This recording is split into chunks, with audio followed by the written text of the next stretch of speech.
Hello and welcome everyone. तो आज success tips में हम बात करेंगे प्रभावी अध्ययन की। किस तरीके से हम अपने अध्ययन को प्रभावी बना सकते हैं। देखिए, तैयारी तो बहुत सारे लोग कर रहे हैं, लेकिन सवाल ये उठता है कि कितने लोग उसमें से सक्सेस अचीव कर रहे हैं। तो क्या है कि आपके आसपास बहुत अच्छी किताबें हैं, अगर उन्हें ठीक से नहीं पढ़ा है तो उस सामग्री का कोई मतलब नहीं है।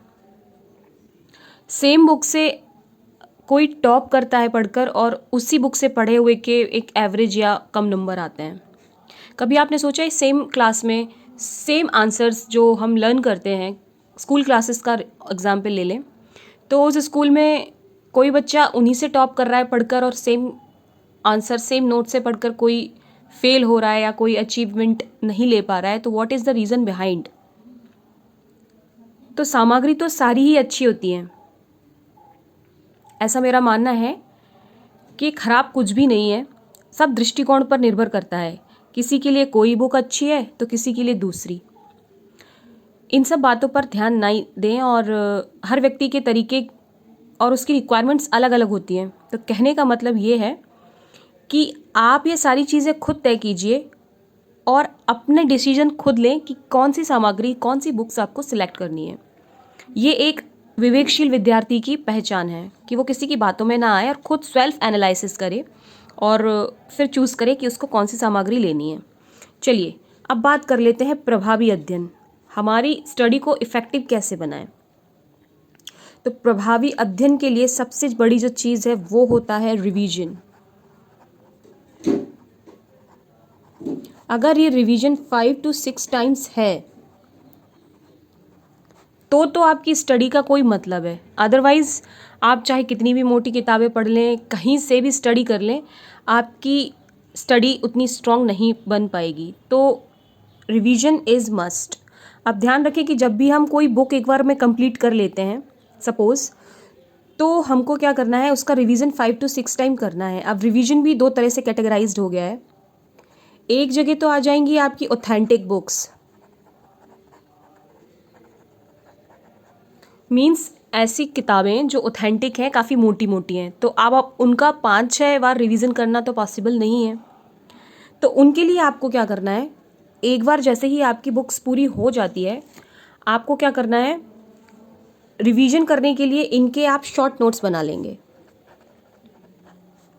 ऑथेंटिक बुक्स की बात कर रही हूँ मैं, जिन एग्ज़ाम्स में सिलेबस बहुत वास्ट है और पुनः इतने जल्दी रिवीजन कर पाना मुश्किल है, तो हम क्या करेंगे, उन ऑथेंटिक बुक से शॉर्ट नोट्स बनाएंगे और फिर उस शॉर्ट नोट्स का हम करेंगे रिवीजन।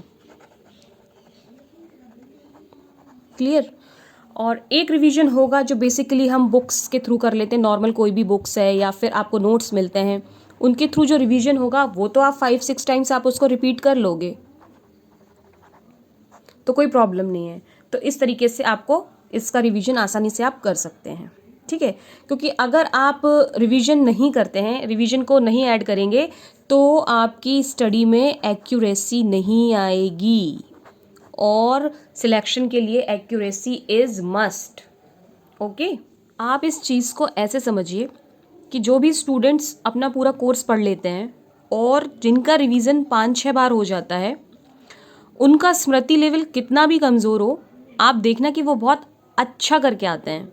क्योंकि क्या होता है, रिवीजन करने से कंसेप्ट बहुत स्ट्रांग हो जाते हैं, जिनसे उन 4 विकल्पों में हमें एलिमिनेट करने की एक समझ उत्पन्न हो जाती है। हमें पता चल जाता है अल्टीमेटली कि what will be the right answer. Clear. इसलिए रिवीजन तो हो गया मेन इम्पॉर्टेंट पार्ट जो आपकी पढ़ाई को प्रभावी बनाता है। प्रभावी अध्ययन के लिए रिवीजन का होना बहुत ज़रूरी है। क्लियर। दूसरी बात आती है अभ्यास। अब आप पूछेंगे किस तरह का अभ्यास। तो अभ्यास में आपको क्या करना है, जैसे ही आपका रिवीजन हो जाए, आप एक बार अपनी बुक पढ़ेंगे, उसके बाद आप उसका रिवीजन करेंगे, और जैसे ही आपका रिवीजन कंप्लीट होता है, आप दूसरे तीसरे रिवीजन पर भी हैं, तो रिवीजन के साथ साथ आपको क्या करना है, ओल्ड पेपर्स की प्रैक्टिस करनी है।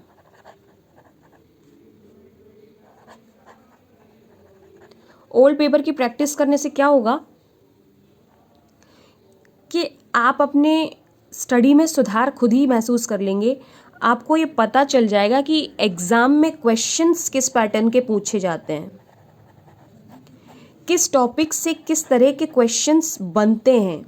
मेन बात आप उससे ईजिली समझ पाएंगे कि पेपर में हमको किस अप्रोच से पढ़ना है, हमारी स्टडी की क्या अप्रोच रहने वाली है ना। तो कौन से पॉइंट्स इम्पॉर्टेंट हैं और कौन से पॉइंट्स उतने इम्पॉर्टेंट नहीं है, इसका भी आपको पता चलेगा। तो ये सब करके आपको परीक्षा में अच्छा परफॉर्म करने की एक प्रैक्टिस हो जाएगी कि किस तरीके से हमको अभ्यास के थ्रू अपनी प्रिपरेशन को और स्ट्रॉन्ग करना है। नंबर 3 पर जो चीज़ आती है वो है समय प्रबंधन। जी हाँ, सबसे इम्पॉर्टेंट, जिसको आप नेग्लिजिबल नहीं कर सकते, वो है समय प्रबंधन, टाइम मैनेजमेंट।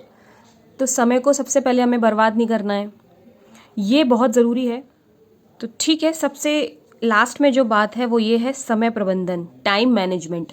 तो आपको अपने टाइम को बिल्कुल भी बर्बाद नहीं करना है, ये बहुत ज़रूरी है। इसके बिना ऊपर की जो 2 बातें हैं वो नहीं हो पाएंगी। अगर आप टाइम को ख़राब कर रहे हैं तो रिवीजन कब होगा, कब आप पाठ्यक्रम को पूरा करेंगे। पाठ्यक्रम तब पूरा होगा जब आप सामग्री का चयन कर लेंगे। सामग्री का चयन आप तब करेंगे जब आपका लक्ष्य निर्धारित होगा, और आपका लक्ष्य निर्धारित कब होगा, जब आप समीक्षा करके तय करेंगे। सो टाइम मैनेजमेंट बहुत ज़रूरी है, क्योंकि आज के समय में देखिए भटकाव बहुत हैं। जब हम पढ़ रहे होते हैं उसमें उस टाइम ड्यूरेशन में, उस टाइमिंग में, उस पीरियड में बहुत सारे डिस्ट्रैक्शंस आते हैं। क्लियर। अब किस तरह के डिस्ट्रैक्शन क्वेश्चन उठता है। आपने एक सॉन्ग तो सुना ही होगा कि ये दुनिया पीतल दी, लेकिन दुनिया पीतल की नहीं है, दुनिया है मोबाइल की। तो इतने ज़्यादा भटकाव ऐसे हैं कि क्या है कि हमारा बहुत बड़ा एक फ्रेंड सर्कल हो गया है, कई सारे हमारे फ्रेंड्स हैं। भटकाव में एक चीज़ होती है लाइब्रेरी, ऐसा मेरा मानना है। क्या होता है ना कि लाइब्रेरी में जा रहे हैं हम तो भी हमारा टाइम फिनिश हो जाता है, टाइम मैनेजमेंट का हमें पता नहीं चलता। हम वहाँ गए, 1-2 फ्रेंड्स मिल गए, हाय हेलो, 5-10 मिनट उनसे बात हो गई। फिर जो बात हुई, जब हम बैठते हैं तो दिमाग में वो चलता रहता है। फिर हम निकलते हैं तो फिर हमें कुछ फ्रेंड्स मिलते हैं। तो इस तरीके से जो टाइम मैनेजमेंट की जो चीज़ है वो हम उसको भूल जाते हैं। ठीक है। अब इतना बड़ा फ्रेंड है, हम उनसे टेलीग्राम पे जुड़े हैं, हम उन पे फेसबुक से जुड़े हैं, हम उन पे व्हाट्सएप से जुड़े हैं। कई सारे प्लेटफॉर्म्स हैं जिनमें कई सारे चैट ग्रुप्स होते हैं। ठीक है। अब इन चैट ग्रुप्स में स्टडी की बात तो कम होती है, जितना मैं अपने एक्सपीरियंस से बता रही हूँ, जितना हम लोग देख रहे हैं, इनमें अननेसेसरी के डिस्कशंस हो जाते हैं जिनका कोई मतलब नहीं है। अननेसेसरी के डिस्कशन जैसे कुछ भी चल रहा है, ये टीचर ख़राब है, ये बुक अच्छी नहीं है, तुमको ये करना चाहिए था, वहाँ एडमिशन क्यों ले लिया, ये कोचिंग्स अच्छी हैं। तो इस तरह के कई सारे, मैं कहूँगी निरर्थक डिस्कशन होते हैं, निरर्थक, जिनका कोई सेंस ही नहीं है। क्लियर। तो आपको क्या करना है कि इन सब तरीके की फालतू बातों से बचना है। इसलिए भाइयों और बहनों, आप एक प्लानिंग बनाइए, उस प्लानिंग के थ्रू चलिए और सिलेबस अपना देखिए, उसको टारगेट कीजिए, पूरे दिन को प्रोडक्टिव बनाइए। क्योंकि फालतू की डिस्कशन में रोज़ समय दे रहे हैं ना अगर आप, तो फिर आप सीरियस स्टूडेंट्स नहीं हो सकते। एक चीज़ आप देखिए कि जब भी कोई वैकेंसीज आती है तो सब लोगों की कंप्लेंट यही रहती है कि उसमें पोस्ट बहुत कम है, और उसमें बैठने वाले, एग्ज़ाम देने वाले 10-20 लाख विद्यार्थी होते हैं। क्लियर। लेकिन बहुत कम पोस्ट होती है। तो जितनी कम पोस्ट होती है ना, सीरियसली उतने ही कम स्टूडेंट्स ईमानदारी से पढ़ रहे होते हैं।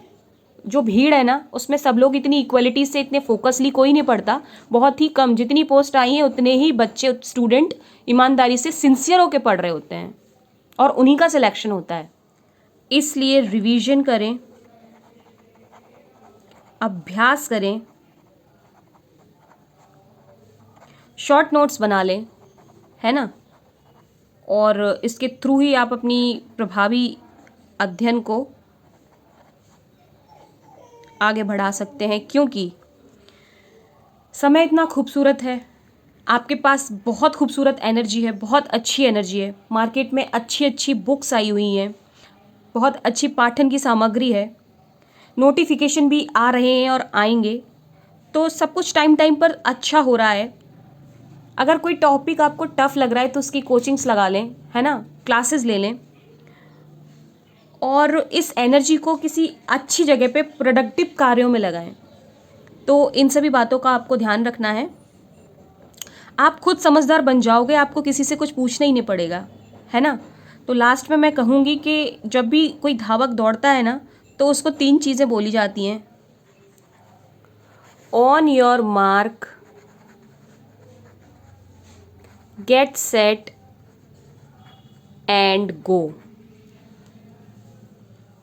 तो आपके लिए गो कहना ही शेष है, क्योंकि आप तैयारी कर ही रहे हैं, आपका रिवीजन चल ही रहा है, भर्तियां आ ही रही हैं, तो पूरी दम से आप चोट मारने के लिए तैयार रहिए। तो यही था मेरा वीडियो आज का। वीडियो आपको कैसा लगा प्लीज़ कमेंट सेक्शन में अपने एक्सपीरियंस को शेयर कीजिएगा। बहुत ही जल्द मिलूंगी एक और नए इन्फॉर्मेटिव वीडियो के साथ। तब तक अपना ख्याल रखें। Thank you.